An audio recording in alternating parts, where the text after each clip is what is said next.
My name is Stella Townsend. I'm 31. Last Tuesday at 6:47 a.m., my mother called to tell me she missed me terribly and wanted to have dinner at Marcello's. The restaurant she'd said was too expensive for a Tuesday when I'd invited her 3 months ago to celebrate my design contract with the Henderson Foundation. Stella, honey, it's been too long, she said, her voice syrupy in a way that made my coffee taste bitter. Your father and I were just saying we never see you anymore. I was standing in my kitchen in Alexandria, still in David's old college t-shirt, staring at the phone like it might explode. 23 people. That's how many family members had RSVP'd no to my wedding because they were exhausted from travel after flying to Orlando for Madison's gender reveal party 2 weeks prior. Mom, you saw me 6 months ago. At the grocery store. You pretended you didn't. Oh, Stella, you're being dramatic again. There it was, her signature line. You're being dramatic again. She'd said it when I'd cried at 16 because she'd missed my regional art competition to take Madison to a pageant in Charleston. She'd said it when I'd asked why my college fund had mysteriously shrunk to $4,200, while Madison's remained untouched at $40,000. She'd said it 2 hours before my wedding when I'd called, voice shaking, to ask if she was really not coming. What do you want, Mom? Can't a mother just want to see her daughter? Bring David. We'd love to get to know him better. Your father has some business opportunities he'd like to discuss. My stomach dropped.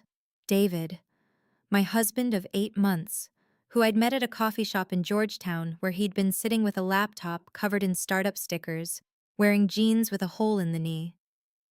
David, who'd told me on our third date that he worked in finance but kept the conversation on my design portfolio instead. David, who'd proposed on a Wednesday night in my tiny studio apartment with a ring he'd saved for 6 months to buy.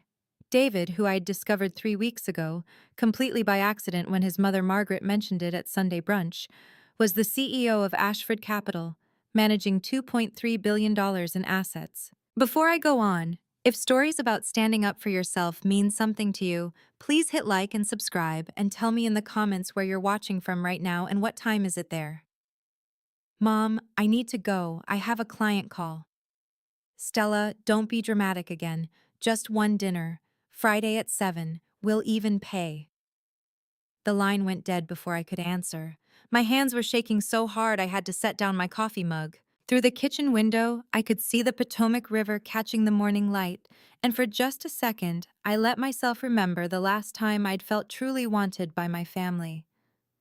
Let me take you back 11 years to the spring I turned 20. I was sitting in my grandmother Evelyn's sunroom in Richmond, surrounded by her watercolor paintings and the smell of jasmine that always clung to her cardigans.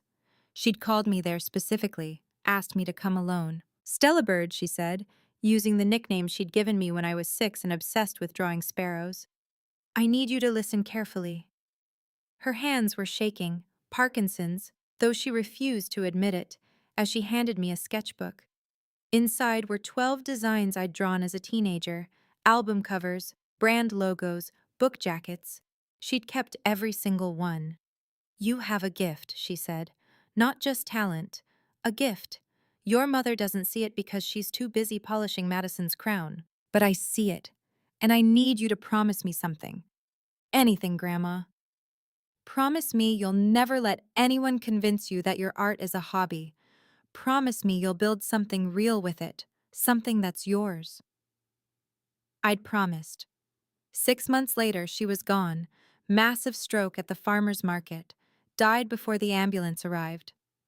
At her funeral, Madison had worn a white dress and posted selfies with the caption, "R.I.P. to the realest one." My mother had spent the entire reception talking about Madison's upcoming influencer brand deal. I hadn't thought about that promise in years. Not until I'd signed the Henderson Foundation contract 4 months ago, a $180,000 rebranding project that would put my name on museum plaques and annual reports, the biggest deal of my career, the proof that Grandma Evelyn had been right. I'd called my mother that same day. Tuesday, November 14th at 4:32 p.m. I still remember because I'd been pacing my apartment, too excited to sit still. Mom, I got it. The Henderson Foundation contract. It's 6 figures. It's everything I've been working for. Silence. Then, that's nice, honey. Listen, can I call you back?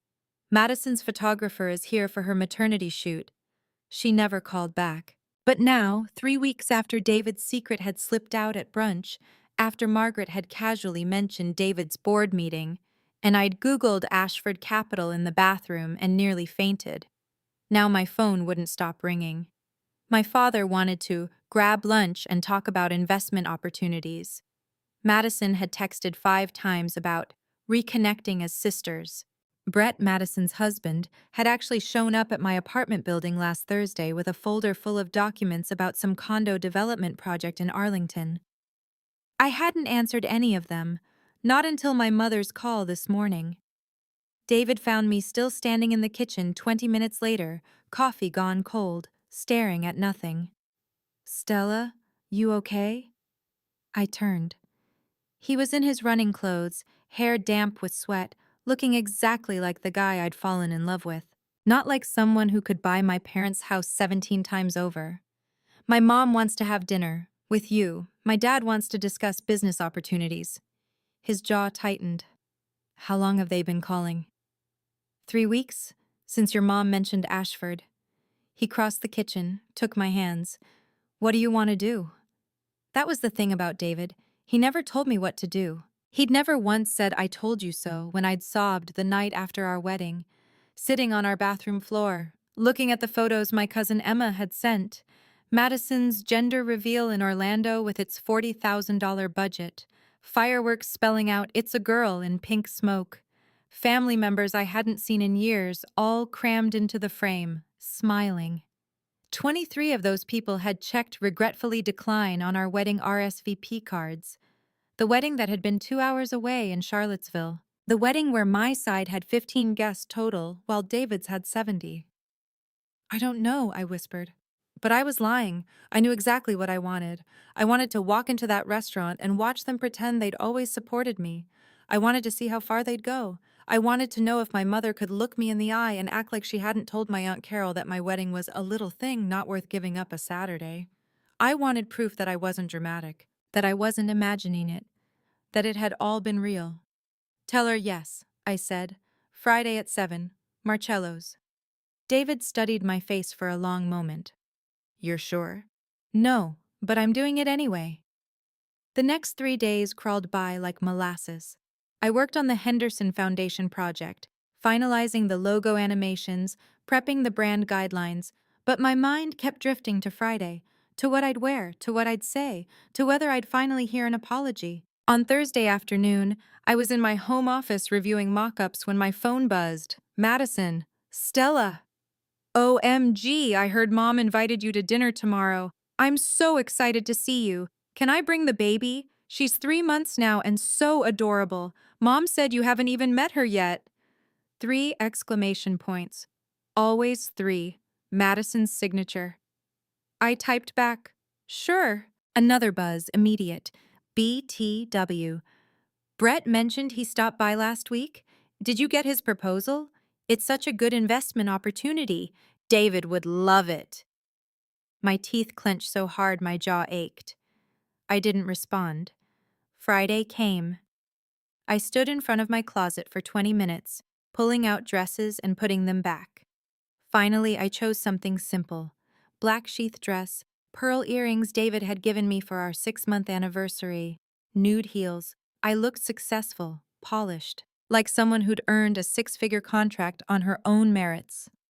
Like someone who didn't need them. Marcello's was exactly the kind of place my mother loved.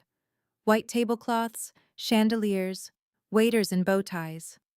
We arrived at 7:03 p.m. My parents were already seated at a corner table, Madison and Brett beside them, baby carrier on an empty chair. My mother stood immediately, arms outstretched. "Stella, oh my darling girl, you look beautiful." She hugged me. Actually hugged me. I stood there frozen, breathing in her Chanel No. 5 perfume, the same one she'd worn to Madison's pageants and award ceremonies and gender reveal party, the same one I'd smelled the morning of my wedding when she'd left a voicemail at 6:14 a.m., saying she was so sorry, but the Orlando trip had just been too much. "Hi, Mom." "And David," she released me, turned to him with a smile so bright it could have powered the restaurant. "We've heard so much about you. Please sit." David's hand found mine under the table as we sat.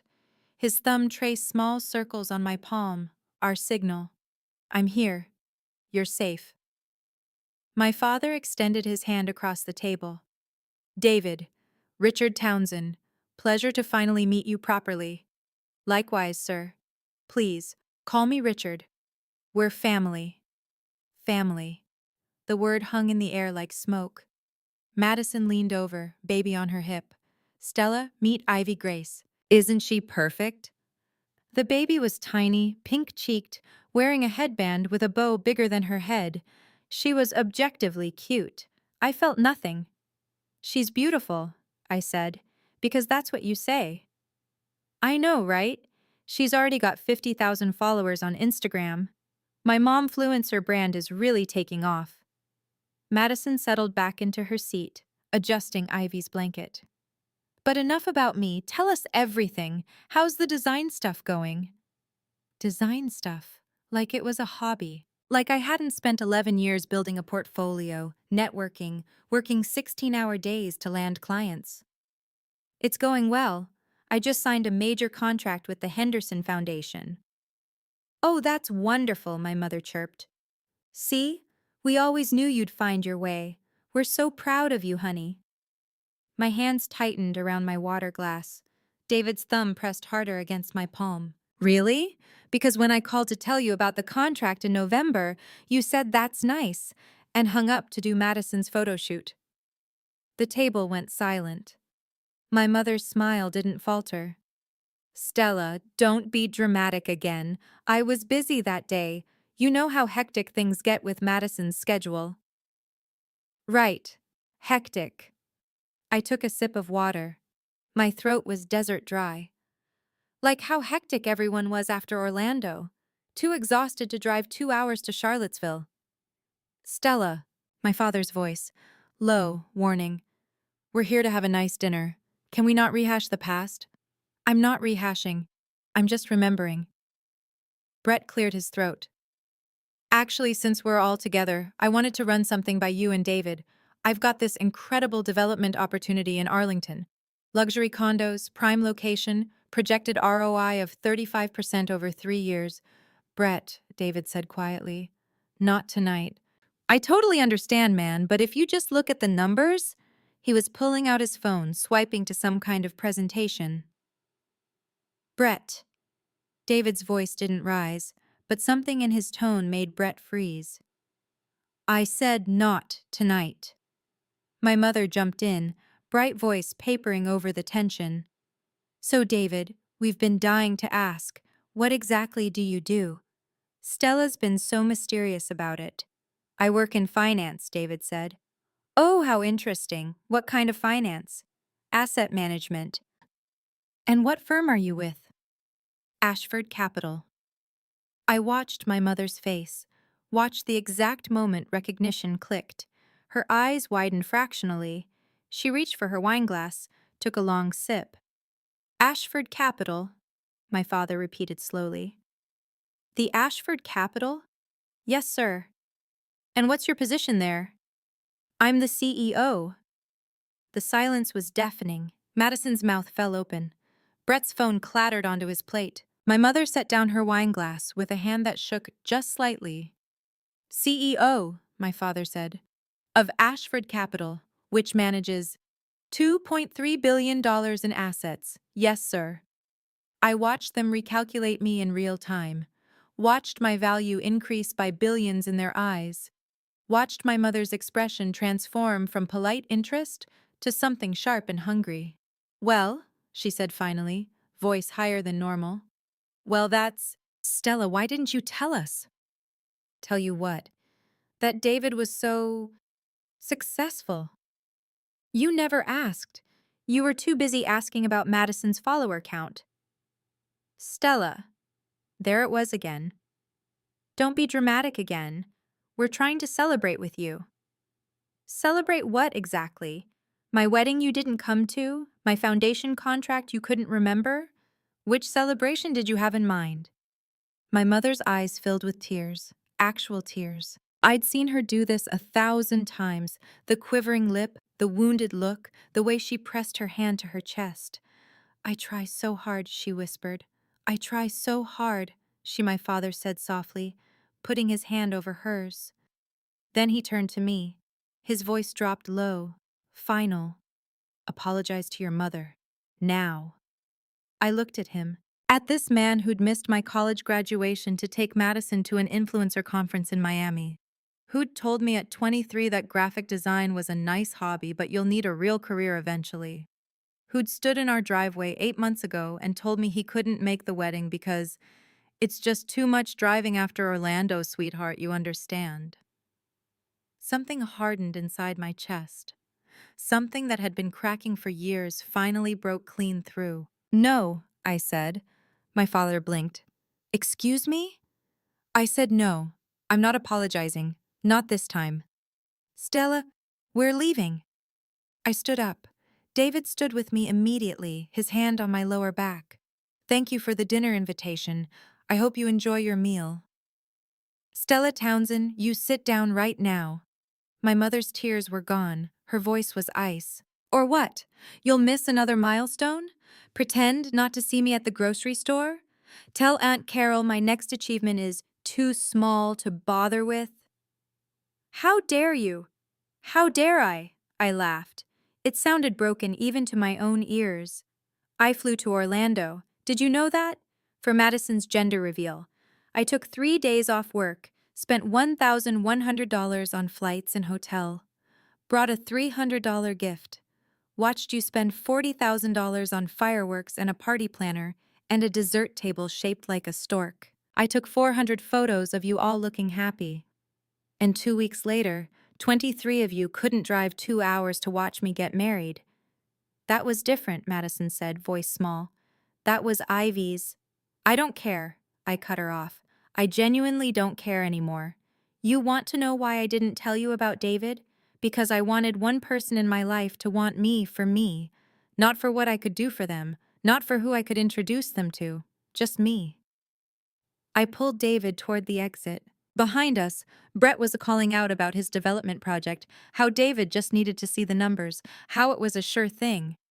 We were halfway to the car when my mother's voice rang out across the parking lot.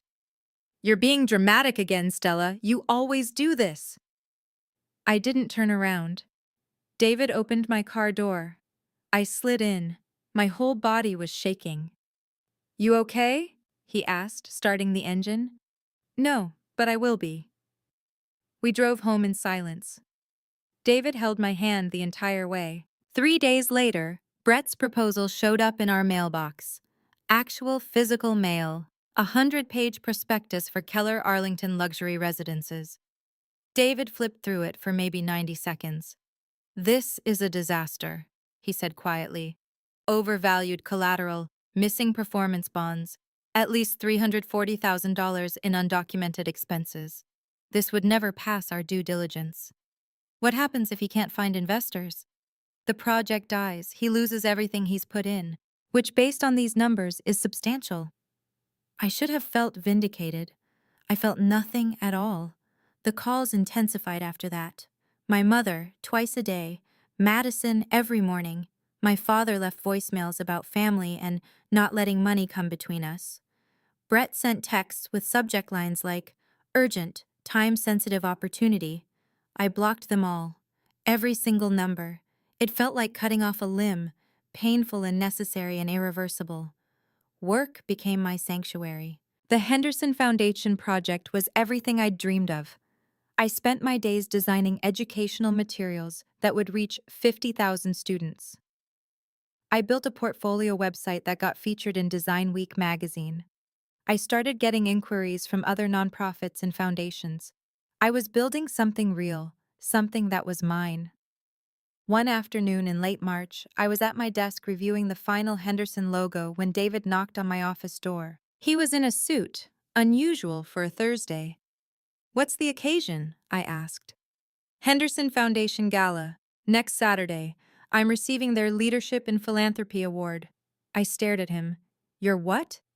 It's an annual thing. They honor major donors. This year, it's me. He shifted uncomfortably. I didn't tell you because I knew you'd worry about it being a big deal. But Stella, it is a big deal. 400 people, black tie, National Building Museum, and I need you there. Of course I'll be there. There's more. He sat on the edge of my desk. Your work is being unveiled that night. The new Henderson branding. They're doing a whole presentation. Your name will be on the program. My stomach flipped. David, I had nothing to do with that part. I swear. The foundation board chose you because you're brilliant. Because your work is exactly what they needed. But Stella, your family will probably find out about the gala. It's high profile. Your mother tracks this kind of thing. He was right. My mother had always been obsessed with Richmond Society pages, charity circuits, who was donating to what. If David Ashford of Ashford Capital was being honored, she'd know. Let them find out, I said. The next week blurred by. I bought a dress, Oscar de la Renta, midnight blue, the most expensive thing I'd ever owned. David's mother Margaret went with me, helped me pick it out, told me I looked like old money, which I later learned was the highest compliment in her world. The night before the gala, I couldn't sleep. I kept thinking about Grandma Evelyn, about her sunroom and the jasmine smell and the sketchbook of my teenage designs, about her hands shaking as she'd made me promise to build something real. I'd done it. I'd kept the promise. Saturday arrived. David and I dressed together in our bedroom. Him in a tuxedo that probably cost more than my first car, me in blue silk that whispered when I moved. We looked like people in a magazine. We looked like strangers. You're quiet, David said, adjusting his cufflinks. Nervous. About the gala or your family? Both. Neither. I don't know. I turned to face him. What if they show up? Then they show up, and you decide what happens next. He crossed to me, took my hands. Stella, you've spent your whole life making yourself smaller so they could feel bigger. Tonight, you get to be exactly as big as you are. Let them see it. Let everyone see it. We arrived at the National Building Museum at 7:47 p.m. The building was transformed. Chamber orchestra playing in the Great Hall, champagne towers on pedestals, crystalline lighting that made everything glow like we'd stepped into a dream. 400 people in black tie and jewels, and they all seemed to know David. Mr. Ashford, wonderful to see you. David, congratulations on the award. Mr. Ashford, I wanted to discuss the Pemberton acquisition.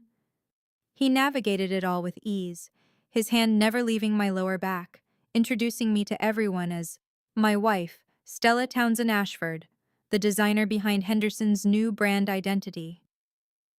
I shook so many hands my fingers went numb. Everyone wanted to talk about the rebranding. The executive director of Henderson Foundation, a woman named Dr. Sarah Chen, found me during cocktail hour. Ms. Townsend, your work is extraordinary. Truly. When we unveil the new materials tonight, I think you'll be very pleased with the response. Thank you. It's been an honor to work with your team. Actually, I wanted to ask, would you be interested in speaking on our panel next month? We're discussing the intersection of design and educational equity.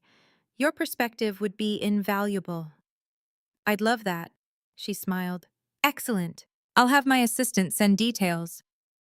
She drifted away into the crowd. David squeezed my hand. See? You belong here. Maybe I did. Maybe that was the thing that scared me most. At 8:30 p.m., the lights dimmed. Everyone moved into the great hall for dinner and the program. David and I were seated at table 1, front and center. Margaret was there, along with several Ashford Capital board members and their spouses. The Henderson Foundation logo, my logo, was projected on massive screens flanking the stage. The program began, speeches about philanthropy and education and community impact. Then Dr. Chen took the microphone. Tonight, I'm thrilled to unveil our new organizational identity, designed by the brilliant Stella Townsend Ashford. The screens lit up. My work.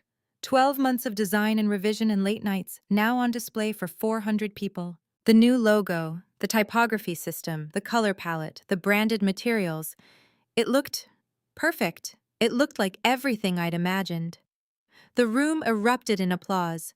People were standing. David was beaming at me, and Margaret had tears in her eyes, and I couldn't breathe because this was real. This was happening. I'd done this. I was still trying to process it when I heard the voice. Stella! Oh my God! Stella! No. I turned. There, weaving through the tables in a rental gown that didn't quite fit, was my mother. Behind her, my father in an ill-fitting tuxedo, Madison in sequins with ivy on her hip, Brett in a suit that was trying too hard. They'd found us. My mother reached our table, arms already extending for a hug. We are so proud of you, honey. Look at this, Richard. Our daughter's work. On those big screens, and David receiving an award. This is just incredible, she hugged me. I stood there, frozen, while 400 people watched. David stood slowly. His face was blank, polite, dangerous. Patricia? Richard.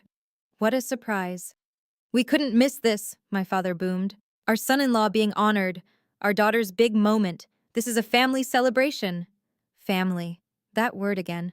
Margaret was watching with sharp eyes. The board members had gone quiet. The whole table was staring. My mother settled into a chair someone had vacated, uninvited. Stella, you should have told us about tonight. We would have helped you prepare. We could have done a family photo for Madison's Instagram. Her followers would eat this up. Something inside me snapped clean. No, I said quietly. My mother blinked. What? No, you don't get to do this. Stella, don't be dramatic again. I'm not being dramatic. My voice was still quiet, calm, but every word was a blade. I'm being clear. You weren't invited to this gala. You weren't told about it. Because you don't actually care about my work. You care about the room we're standing in. You care about the people watching. You care about David's last name and what it can do for Brett's dying condo project. My father's face darkened. Now you listen here. No. You listen. I reached into my clutch, pulled out my phone. I'd prepared for this. God help me. Some part of me had known. I have the receipts. I pulled up the RSVP comparison I'd compiled weeks ago, printed it out, handed copies around the table. Madison's gender reveal. 68 confirmed attendees. Flights from as far as Seattle. My parents' Amex statement showing $40,000 in charges. My wedding. 23 family members on my side. Every single one from the gender reveal list. 15 states, I said. That's how far people traveled for Madison's party. 2 hours. That's how far they couldn't travel for my wedding. My mother's face had gone white. Stella, that's not fair. Here's a text from you, Mom. The morning of my wedding, 6:14 a.m. Quote, so sorry, honey. The Orlando trip was just too much. We're exhausted. You understand. I swiped to the next screenshot. Here's you telling Aunt Carol 2 weeks later, Stella's little thing wasn't worth giving up a Saturday. Where did you get that? My mother's voice was strangled. Aunt Carol forwarded it to me. She thought I should know what you really thought. I turned to Brett. He was pale, sweating through his rental tux. Brett, you came to my apartment with a proposal for David. $1.8 million luxury condo development. Do you want to tell everyone here what David's team found when they reviewed it? Brett's mouth opened and closed. No sound came out. David spoke instead, his voice professionally detached. Overvalued collateral, missing performance bonds, $340,000 in undocumented expenses. The kind of red flags that would get flagged in the first hour of due diligence. We rejected it on merit alone. That was a solid deal, Brett managed. That was a disaster waiting to happen, David corrected. And it had nothing to do with family. It had everything to do with mathematics. The table had gone completely silent. Margaret was watching my mother with an expression that could freeze fire. The board members were exchanging glances. I looked at my mother. At this woman who'd birthed me, raised me, and spent 31 years making me feel like I was never quite enough. "You came here tonight because you saw the invitation list," I said quietly. "You saw David's name. You saw the Henderson Foundation. You saw an opportunity. But you know what you didn't see? You didn't see me. You never have." "Stella, please." My mother's voice cracked. "You're embarrassing yourself. All these people," I said, "are the ones who showed up. Dr. Chen from Henderson Foundation has been mentoring me for 6 months. Margaret drove me to pick out this dress. David's colleagues asked about my portfolio. These people, strangers 4 months ago, showed up more than you ever did." I stood. David stood with me. Margaret stood. One by one, every person at our table stood. "I think it's time for you to leave," David said quietly. My father's face went purple. "You can't throw us out." "Actually, I can. It's a private event. You weren't invited. Security will escort you out if necessary." Security was already approaching. 2 men in dark suits who'd been hovering since my family arrived. The event coordinator, a sharp woman named Vivian, appeared at my mother's elbow. "Ma'am, if you'll come with me, please." My mother looked around wildly, at the 400 people now watching, at the screen still showing my designs, at her daughter who'd finally stopped apologizing. "Stella," she whispered, "don't do this. We're family." "No," I said. "We're related. There's a difference." I watched them leave, watched my mother's rental gown catch on a chair, watched my father's face stay purple with rage, watched Madison juggling Ivy and her phone, probably already typing some Instagram story about family drama that would make her the victim, watched Brett's shoulders slump as he realized the money was gone. The project was gone. The shortcut was gone. They disappeared through the doors. The orchestra started playing again. Conversation resumed. People returned to their seats. Dr. Chen materialized beside me, champagne flutes in hand. "Well handled," she said simply, handing me a glass. "For what it's worth, I've met hundreds of families in my career. The ones who show up to claim credit rarely showed up for the work." I took the champagne. My hands were shaking. David's award presentation was next. I watched him walk on stage, watched him accept a crystal plaque, watched him give a speech about education access and community investment and generational change. He thanked the foundation. He thanked his team. Then he looked directly at me. "Most of all, I want to thank my wife, Stella. She showed me that real wealth isn't measured in portfolios. It's measured in showing up, in being present, in loving someone not for what they can give you, but for who they are. Stella, your Henderson work is brilliant because you understand something most people don't. Design isn't decoration, it's communication. It's saying, 'I see you, you matter.' Thank you for seeing me, for showing up, for being exactly who you are." The room exploded in applause. I was crying, full-on crying in my Oscar de la Renta dress in front of 400 strangers, and I didn't care. After the ceremony, people swarmed us, board members wanting to discuss future projects, foundation directors with proposals, a reporter from Washington Life magazine asking for an interview about my design process. At 11:43 p.m., we finally made it to the car. David drove us home through empty D.C. streets. I leaned my head against the window, watching the monuments slide by. "You okay?" he asked. "Honestly, I don't know. I think so, maybe." "Do you regret it?" "No. God, no. I thought I'd feel different, vindicated or victorious or something, but I just feel tired." "That's normal," he said quietly. "You spent 31 years carrying them. You just put down the weight. Your body doesn't know what to do without it yet." We pulled into our garage, walked up to our apartment. I kicked off my heels in the entryway, and David hung up his tuxedo jacket. My phone buzzed. Then again. Then 17 times in rapid succession. I looked. Missed calls from my mother, texts from Madison, a voicemail from my father that was probably 2 minutes of yelling, a message from Aunt Carol. Your mother is devastated. How could you humiliate her like that? I turned off my phone, put it in a drawer, went to bed. The next morning, I woke up to silence. Real silence. No missed calls buzzing, no guilt gnawing. Just Sunday morning light through our bedroom window, and David breathing softly beside me. I got up, made coffee, sat on our balcony overlooking the Potomac. The water was gray-green in the early light. A few boats were out already.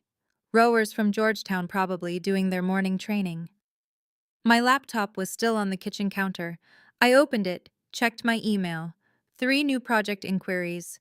2 from foundations that had been at the gala. 1 from a museum in Baltimore. A message from Dr. Chen.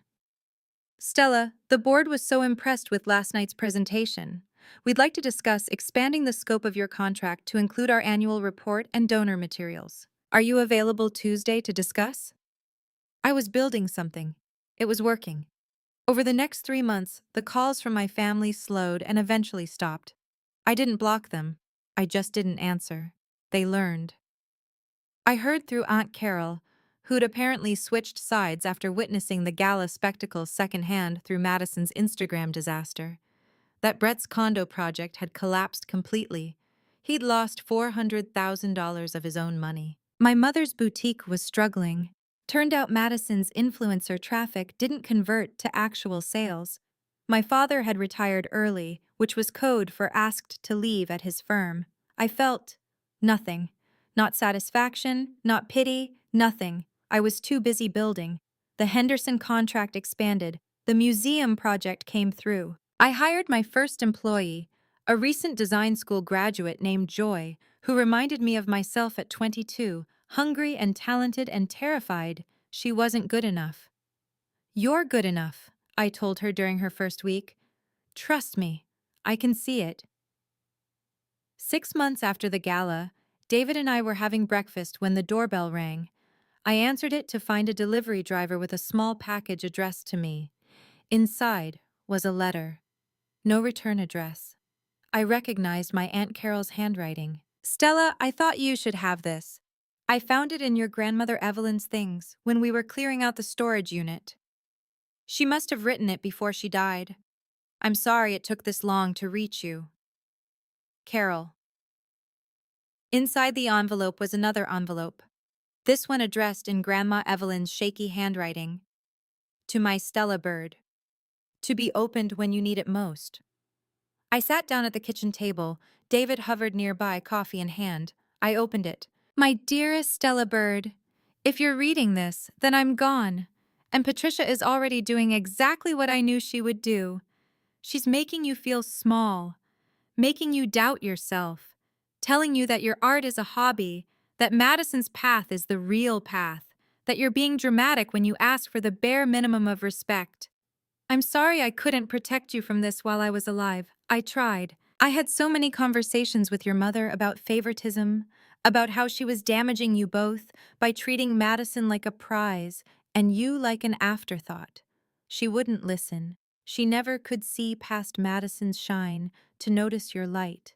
But I see it. I've always seen it. Do you remember that afternoon in my sunroom, when I showed you all those designs you'd made as a teenager? I kept every single one because I knew, even when you were 14 years old, that you had something rare. Not just talent, vision, the ability to see what something could be and make it real. By the time you read this, I suspect you'll have built something significant. A portfolio, a client base, maybe even your own firm. And I suspect Patricia and Richard will suddenly be very interested in your life, especially if you've married someone successful, which, knowing your heart and your standards, you probably have. Don't let them rewrite the story. Don't let them pretend they were there. They weren't.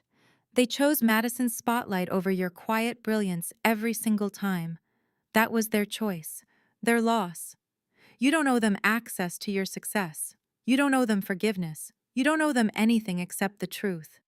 That you built this without them. That you kept your promise to me. That you proved them wrong by proving yourself right.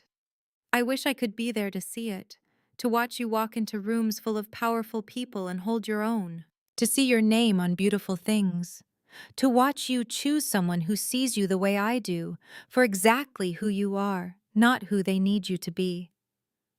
I'm so proud of you, Stella Bird. I always have been. I always will be. Keep flying. All my love, Grandma Evelyn. I read it 3 times. Then I folded it carefully, put it back in the envelope, and pressed it against my chest. David sat down beside me. You okay? Yeah, I whispered. Yeah, I really am. I kept that letter in my desk drawer. On hard days, and there were hard days, I'd pull it out and read it again.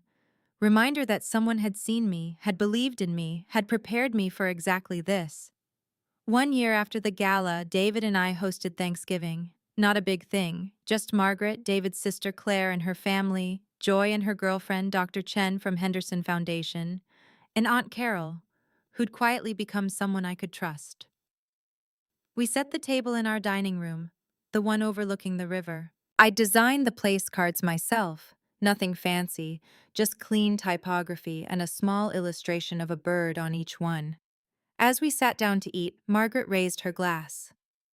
I'd like to propose a toast to Stella, who taught this family something important, that showing up matters, that presence is the only gift that counts, and that sometimes the family you build is stronger than the family you're born into. We clinked glasses. Claire's kids demanded more cranberry sauce. Joy told a story about a disastrous client meeting. Dr. Chen and Aunt Carol debated education policy. David's hand found mine under the table. This was family. This loud, mismatched, chosen family. This was what showing up looked like. Later that night, after everyone had left and the dishes were done, I stood on our balcony watching the river. It was cold, November cold, the kind that bites, but I didn't go inside. David came out, wrapped a blanket around my shoulders. What are you thinking about? My wedding, I said. About standing in that venue in Charlottesville with 15 people on my side and 70 on yours. About how small I felt, how humiliated. And now? Now I'm grateful. Because if they'd shown up, I wouldn't have known. I wouldn't have seen them clearly. I would have kept making excuses, kept trying to earn something they were never going to give. I turned to face him.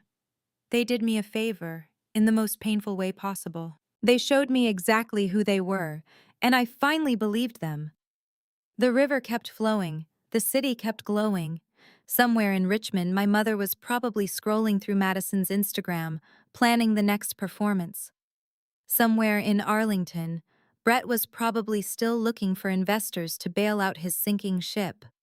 Somewhere out there, my father was probably telling anyone who'd listen that his daughter had married rich and gotten too big for her family. Let them tell that story. I had my own story now. One I'd written myself, one line at a time, one design at a time, one boundary at a time. If you're watching this, and you've ever had to choose yourself over people who were supposed to choose you first, I want you to know something. You're not dramatic. You're not ungrateful. You're not wrong. You're just done accepting crumbs and calling it a feast. And if you've ever been the person who flew 15 states for someone else's moment, but couldn't get anyone to drive 2 hours for yours, type, "I showed up," in the comments. Or if you're still learning to walk away from people who only want you when you're useful, type, "I'm learning." Both are brave, both are valid. If this story meant something to you, check the description for more stories just like this one. Thank you for being here. Happy holidays to you and yours. I stood there on the balcony a few minutes longer, wrapped in David's blanket, watching the water. Tomorrow, I'd wake up and work on the museum project. I'd mentor Joy through her first client presentation. I'd have lunch with Dr. Chen to discuss the education panel. Tomorrow, I'd keep building. But tonight, I just stood there, free, finally free.